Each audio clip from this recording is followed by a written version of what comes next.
Hey there, race fans. It's race day, top 5 with me, Frank 5. Kansas Speedway, it's fast, it's fun, provides some great racing, especially on the restarts, whether you can run the bottom groove, the middle groove, or the high groove. It's a fun place to run at. And yesterday, we had put on some amazing racing with this next-gen car in its first trip to Kansas, and another new winner of 2022, and his first at this track. Let's talk about all that happened. Number 1, Kurt Busch. Yes, Kurt Busch picks up his first win of the season, his 34th career win, winning yesterday's Advent Health 400 at Kansas Speedway, holding off Kyle Larson, Kyle Busch, Denny Hamlin, and Christopher Bell to pick up his first win of the season. Kurt Busch was very dominant yesterday. He was strong the entire weekend, was great in practice, qualified well, qualified in the top 5. When the green flag dropped, he was running up at the front, but then got shuffled back on, when other guys had some good cars at the beginning of short runs. But then when we got into long runs, Kurt Busch would pass them one by one, and he was so strong. He had to wait until the second stage to show him what he really had, and he took the lead, and he was dominant that entire stage, and got his the stage 2 victory. And in the final stage, he was once again very strong, held his track position, led a lot of laps. But then we had a caution with about 40 laps to go, and everybody had to come in and make their final pit stop so they could make it on fuel, and they had fresher tires. Well, Kurt Busch came out of the pits third and fell back on the restart, but then he quickly worked his way back up and picked them off one by one, and then got to the Kyles that were battling for the lead, Kyle Larson and Kurt's younger brother, Kyle. He passed his brother first, and then started to attack Kyle Larson. Larson was kind of running the high groove, and Kurt Busch trying to run him down and used a little bit of a lower angle of the high side in 1 and 2 and 3 and 4 to try and run down Kyle Larson. But when he gets stuck behind the dirty air, sometimes it can affect the race car. But when Kurt Busch got to Larson when they were in lap traffic, it played right into Kurt Busch's hand. He had the upper hand. He's able to pick them off quickly than Kyle Larson did and run down Larson when he got into some dirty air. And then with 8 laps to go in 1 and 2, Kurt Busch passed Kyle Larson by sliding up the racetrack just a little bit. Larson grazed the wall, but he was able to continue. However, he lost the lead, and Kurt Busch drove away and picked up his first win of the season. This is his first win with this new team he's driving for, and we all know what that is. 2311 Racing, driving for Michael Jordan and Denny Hamlin, and he had the Jumpman colors on his car today. That car was amazing. It was good out front. It was good in victory lane. It was a beautiful paint scheme. He played or drove like the GOAT yesterday. He just had a really good race car, and he was so energetic in his victory lane interview, and it was big for not only Kurt Busch, but for the whole team. They've had a struggle as of late. They have been failing to finish races or getting good results, but that's not been indicative of the speed they've had. Kurt Busch has been pretty fast with this car ever since he stepped to it at the beginning of the season. The West Coast swing, he was really good, but ever since then, he's kind of been on a decline as far as the performance and not having the finishes that they needed and the speed dictates. But yesterday they were able to put it all together, and he got his first win with this team as the second win for the team because they won last year's rain-shortened race at Talladega with Bubba Wallace. Kurt Busch was approached by Denny Hamlin after he won the race, and Kurt, it was an emotional moment not only for Kurt but for Denny as well. They shook hands and congratulated each other, and Kurt said, "We did this," saying not just him, we, as far as Denny Hamlin, the owner, Michael Jordan, the owner, and the whole 2311 team. Remember, they get some resources from Joe Gibbs Racing because they are in alliance, a technical alliance with the team. And the teamwork makes the dream work, and they put it together perfectly yesterday. And Kurt Busch has now officially locked himself into the playoffs. He's our 11th different win of the season. Now, with only half the season left to go, I would think Kurt Busch might need another win because where he is in points right now, even with the win, you don't know how many more winners we're going to get this year. We could have more than 16 winners with the rate that we're going right now. So Kurt Busch is probably going to need to get another win and get his first multi-win season since 2015. Yeah, that's how long it's been since Kurt Busch had a season where he had more than just one win. But I think after this win, momentum's going to go to Kurt Busch because when he wins a race, he gets high. And don't count this guy out if he makes the playoffs to make a run at a championship. He's always that one dark horse contender you can never overlook. You can always just picture him there because it's Kurt Busch. We all get how talented his brother Kyle is, but most people keep forgetting that Kurt Busch still is very, very talented. And with the win yesterday, this begs the question, is Kurt Busch a future Hall of Famer of NASCAR? I think so. So congrats to Kurt Busch, Billy Scott, the crew chief, and the entire 2311 team and the 45 crew for putting together a complete race and getting their first win of the season yesterday. Well deserved by all of you guys. Number 2, Kyle Larson, so close to his second win of the season and making up for the spring race that got away from him last year. Remember last year, he was so dominant in the spring. He led the most laps, but he fell back on one of the restarts. And in the fall race, he dominated and he won that race. He wanted to win the spring race this time, and it looked like he had the advantage late in the race when he had the clean air. But even with challenges from Kurt Busch and running into the dirty air affected Kyle Larson, and when he got passed by Kurt Busch in 1 and 2, and Kurt slid up trying to pass Larson. Larson grazed the wall because he was kind of up towards the wall. That's where he typically runs, especially at this racetrack. It affected him, and he fell back, and he had to settle for a second-place finish. But still, another good result for Kyle Larson, the 5 team. They're starting to get momentum back on their side because they have had a couple races this year where they've been fast. They just hadn't had the results. I mean, last weekend they had a good race car, and they were overcoming a spin from early on, but they blew up, and they finished dead last. So this week was a great bounce back for Larson, but you would have wanted to be number 1. But nonetheless, a good result for the 5 team.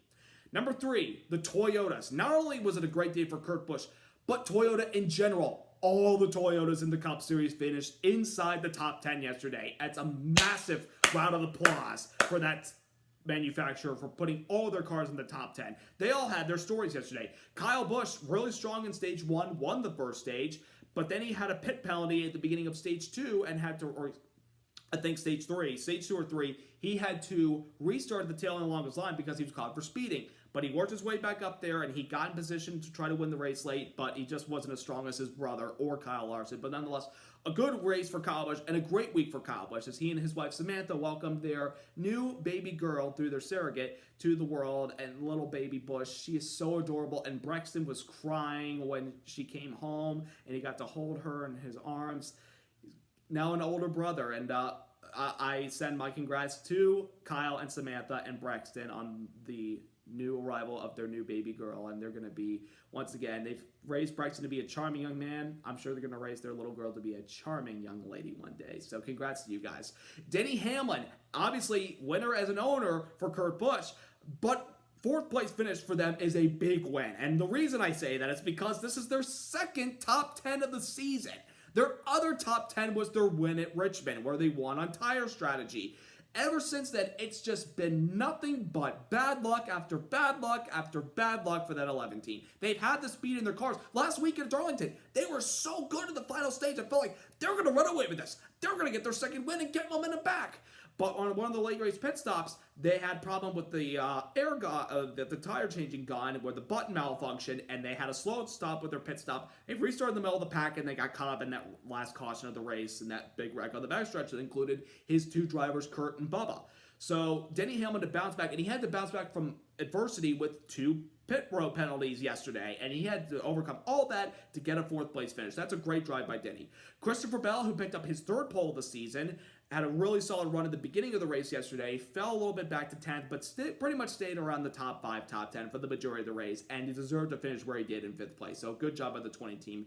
Martin Truex Jr., boy, they had to go through a lot as well. Started in the middle of the, started up in the middle of the, top group of competitive cars at the start, ran up at the front, then fell back, ran up at the front, but then at the end of stage 2, cut a left rear tire, and that's a topic I'm going to talk about in a second. But Truex cut a left rear tire, and he had to limp it around because he couldn't pit with 2 to go, because that's when it happened, and when the pits closed with 2 to go in the stage, you're not allowed to pit. He had to settle to pit after the stage ended. He fell a lap down. He got the free pass. He got his lap back, and he worked his way all the way back up to finish 6th. An impressive job by that 19 team.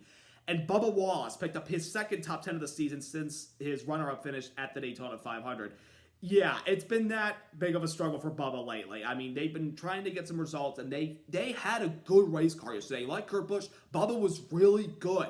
They qualified well. They ran well. The problem was the pit crew. It led them down on some pit stops where they were in position for a top 5, top 10 run, but then they lost positions because of pit penalties and bad pit stops. So they had to slowly, methodically work their way back up, and they ended up getting a 10th place finish out of it, which I know Bubba would have wanted more, but nonetheless, you got to be pretty happy about that result and the speed they brought. And obviously happy for himself with the team because his other teammate won race. So a big weekend and a big day for Toyota yesterday. Good job by all of them, not just Kurt Busch winning, but all the other 5 Toyota top drivers finishing inside the top 10. Number 4, rear tires. We had so many rear tire failures yesterday, my head kept spinning.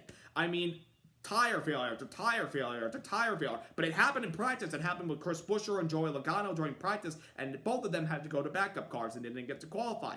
In the race yesterday, Daniel Suarez running in the top 5, cuts a left rear tire off of turn 4 and spins and hits the outside wall, and he had to have his car dragged to the pits even though he wanted it pushed, and he was not happy on the radio about it. He finished multiple laps down. Tyler Reddick and William Byron, guys that were up front battling in the top 5 in the lead early in the race. Reddick scraped the wall a couple times while trying to get debris off of his grill. He hit the wall, and he had to come, and he cut a right rear tire because of it, and he had to come in and pit, and he lost 2 laps and never recovered. William Byron, also while leading the race, cut a left rear tire and had to limp it around, and he fell a lap down. He was able to get his lap back, but only settled for a top 15 finish. Those guys had so many tire fails, as I mentioned. Martin Truex at the end of stage 2 had a tire failure. He was the only one that was really able to overcome it. And the final victim was Chase Elliott, who was running in the top 5 in the middle of the final stage with about 70 plus laps to go, cuts a left rear tire in the middle of 3 and 4, spins around and gets stuck in the grass, and he had to ask for a push. But the AMR safety team truck was stuck as well because it rained earlier in the day, and he was not happy about it, saying this is a joke. But yeah, rear tires were a big problem yesterday as far as, the right rears and the left rears. Maybe the guys were a little over-aggressive with the air pressure settings for these tires in the rears because, again, this is the 3rd mile-and-a-half race we've been to this year. We went to Vegas. There were some tire failures at Vegas, but not as much as this race. There were some in Atlanta, even on the new surface and the new banking, and a race was pretty much a super speedway race. But yesterday, even if guys get spread out or, have close racing with guys, in front of them, behind them, or beside them, there were some tire failures. So there's a little bit of question marks about, the tire pressure settings as far as Kansas yesterday and how the guys need to adjust their tire settings, especially on the rears, because there were no problems with the front tires, unless if maybe you grazed the wall and you probably affected your front tire. There wasn't a lot of problems with the front tires, most of the rears. So it's something that we got to look out for the next couple of races, the mile-and-a-halves, particularly when we go to Texas next weekend for the All-Star race, and then the Coke 600 the week after that. But something we're going to have to look after with these tires. Hopefully it's not a big problem for the rest of the season. And number 5, mile-and-a-half racing in Kansas yesterday with the next-gen car. Obviously, we know the restarts are fun at Kansas. They have been the last couple of years. But the next-gen racing has really saved mile-and-a-half racing. I mean, this car has saved mile-and-a-half racing, I tell you. The race at Vegas earlier this year, really good. The Atlanta race, even with Super Speedway package, solid. Yesterday's race, really good. Good racing all around. You could pass with this car, and a nice battle at the end for the win between Kurt Busch and Kyle Larson. It was just good racing all around with this next-gen car. It's brought the competitiveness and it's putting the drivers back in control of their race cars as we wanted this car to be and provide some close racing and comers and goers. We had that yesterday, and it's just been a miracle to see how productive this next-gen car has been for the mile-and-a-half racing. I thought the race was really good yesterday. Fun race all around and a fantastic battle at the end for the win between Kurt and Kyle Larson. So, all in all, this next-gen car has saved mile-and-a-half racing. Let's hope it helps Texas next weekend. Also, quick shout-out to Fox with Jamie McMurray joining Mike Joy and Clint Boyer in the booth this weekend. He did a phenomenal job joining them and, contributing because, of course, he's from Joplin, Missouri. It's the Midwest. And Clint Boyer's from Emporia, Kansas. So it felt right to put both of those guys together in the broadcast booth. And Jamie McMurray, he's really good at this. I mean, he's done Xfinity races before, and maybe he's done a couple truck races. I can't remember. But for his first time as a Cup broadcaster, he did a phenomenal job. I mean, he's great, provided great insight. Of course, he works for Fox back at the Charlotte studios for them on Race Hub and Race Day. But he was really good yesterday, and he had great enthusiasm. And he and Clint had a nice go-at with each other, as far as Kansas versus Missouri. But it was a good time to have McMurray in the booth yesterday, and I thought he did a really good job with Mike and Clint. So next weekend, we go All-Star Racing at Texas Motor Speedway. No points on the line, so everyone gets a week off and having to worry about, okay, what are we going to do points-wise? But you can focus on this race to prepare yourself for when you come back here in the fall, and they're running in this race because it'll be a playoff race. I'm looking forward to this race and see what this next-gen car will provide. We're going to have the All-Star Open at 5:30. Then we'll have the All-Star Race at 8 o'clock. Of course, the All-Star Open will dictate which drivers will get in via winning their segments, as well as the fan vote, and they'll join the other 20 drivers that are already locked into the main event. It's going to be one fun race, and I can't wait to watch it. We're going to have Blake Shelton perform before the main event, and I'm looking forward to that, having our good old country friend join us for a party next week in Texas. So, will Kyle Larson repeat as $1 Million Larson? Will Chase Elliott try to follow in his father's footsteps and become $1 Million Chase again Or is Kurt Busch's win off of yesterday going to help him get $1 million for the second time? So it's going to be a fun one. I can't wait to see what happens at Texas next week with this next-gen car. It should be an intriguing race, but it should be a fun race, hopefully. So I'm looking forward to that. So hope you all have a great week. Subscribe, like, congrats to Kurt Busch and 2311 Racing on the win yesterday, Kansas. Thank you guys so much for watching. Have a great week. Let's go racing!